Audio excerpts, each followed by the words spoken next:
क्यों ट्रायल करती है उन मामलों की जिसमें सज़ा ज़्यादा तो होती है बट कोर्ट कंपिटेंट नहीं होती उतनी सज़ा देने के लिए। मतलब इसको अगर हम ऐसी भाषा में बोले, शुद्ध भाषा में, देहाती भाषा में बोले, जैसे तो मुझे ऐसा कहना नहीं चाहिए कि छोटी कोर्टों को जो कि कंपिटेंट नहीं होती बड़ी पेनाल्टी देने के लिए, फिर भी उनको पावर दी गई है कि आप उसका ट्रायल कर सकते हैं। तो ऐसा क्यों है?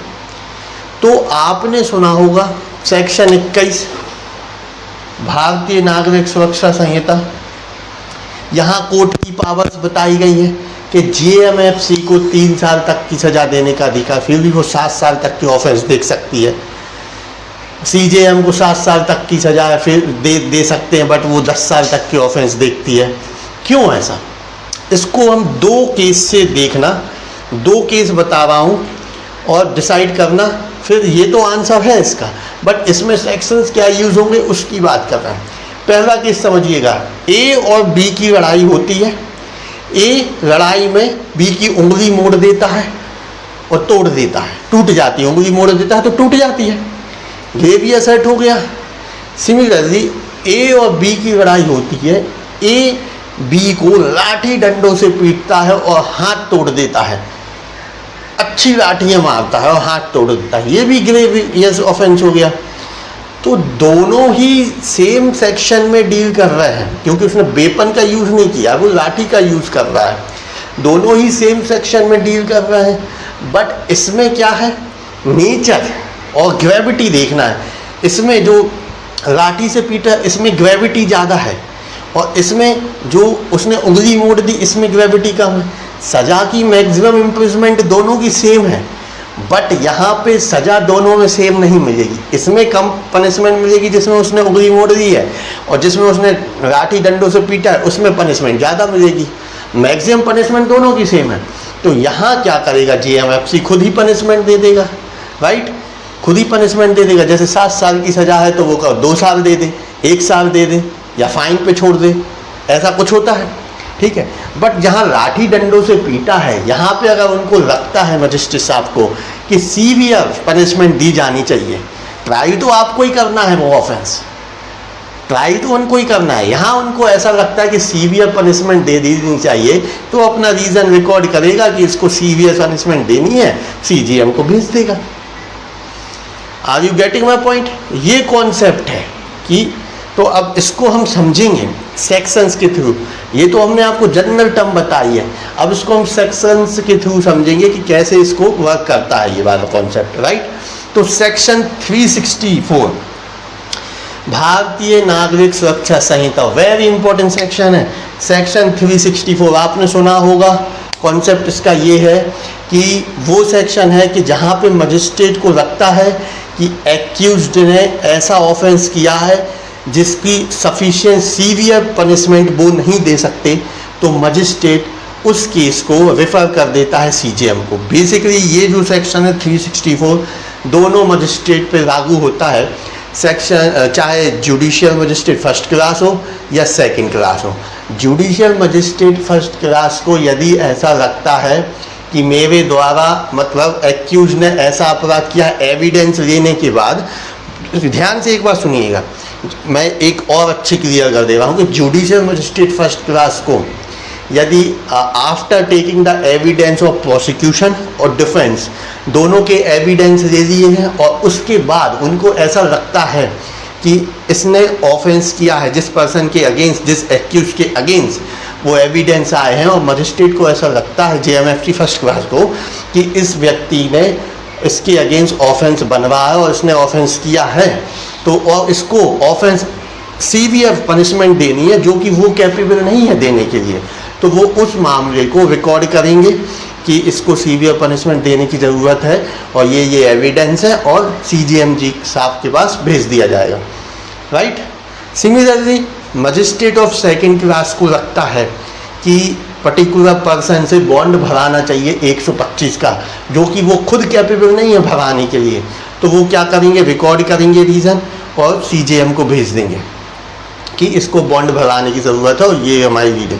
अब क्या यहाँ पे एक प्रश्न बनता है क्या दोनों के जो रिकॉर्ड्स हैं सीजीएम के पास जाएंगे तो सीजीएम बस सीधा रिकॉर्ड देखेगा और फट्टे से इनने जो अपने व्यू भेजे उस पर सज़ा सुना देगा? नहीं, यहाँ पे वो पहले मामले को देखेंगे, समझेंगे, एविडेंस ज़रूरत पड़ेगी तो मंगाएंगे और फिर वो पनिशमेंट देंगे। ठीक है, ये बेसिकली इसका कॉन्सेप्ट है। ये हुआ इसका पार्ट 1 364 का। एक तो इसमें ये है सेक्शन 354 कि क्यों उनको ट्रायल देख सकते हैं, क्योंकि उनको टेंशन ही नहीं है। उनको मजिस्ट्रेट साहब को लगेगा कि ज़्यादा पनिशमेंट देनी है तो उनको भेज देगा सीजीएम के पास, इसीलिए उनको ऑफेंस जो ट्रायल करने का मौका मिल जाता है जिनकी वो पनिशमेंट नहीं दे सकते। एक तो ये हो गया 364।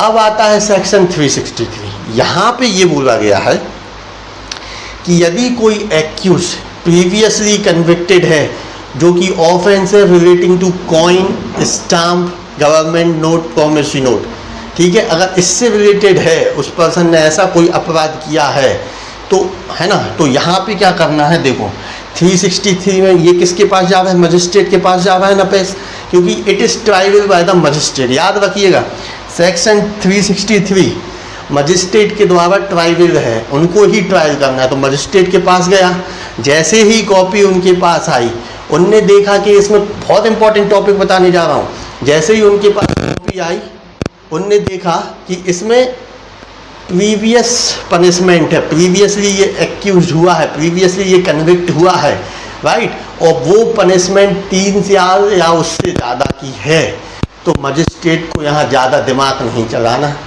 उनको रेफ़र कर देना है, क्योंकि वो ऑफेंस रिलेटिंग टू कॉइन है।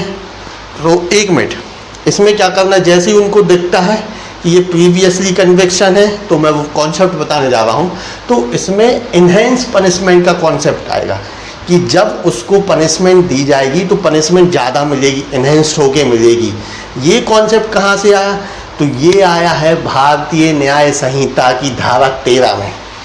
धारा 13 भारतीय न्याय संहिता, जो कि इन्हेंस पनिशमेंट का कॉन्सेप्ट बताती है कि यदि कोई व्यक्ति ने प्रीवियसली कन्विक्टेड हुआ है और वो ऑफेंस में उसको 3 साल या उससे ज़्यादा की सज़ा मिली है और सब्सिक्वेंटली वो उसी ऑफेंस से रिलेटेड कमिट किया गया है, तो उसको अब इन्हेंस पनिशमेंट मिलेगी, बढ़ के सज़ा मिलेगी, और इसमें ना इम्प्रिजमेंट फॉर लाइफ तक के लिए जाएगी।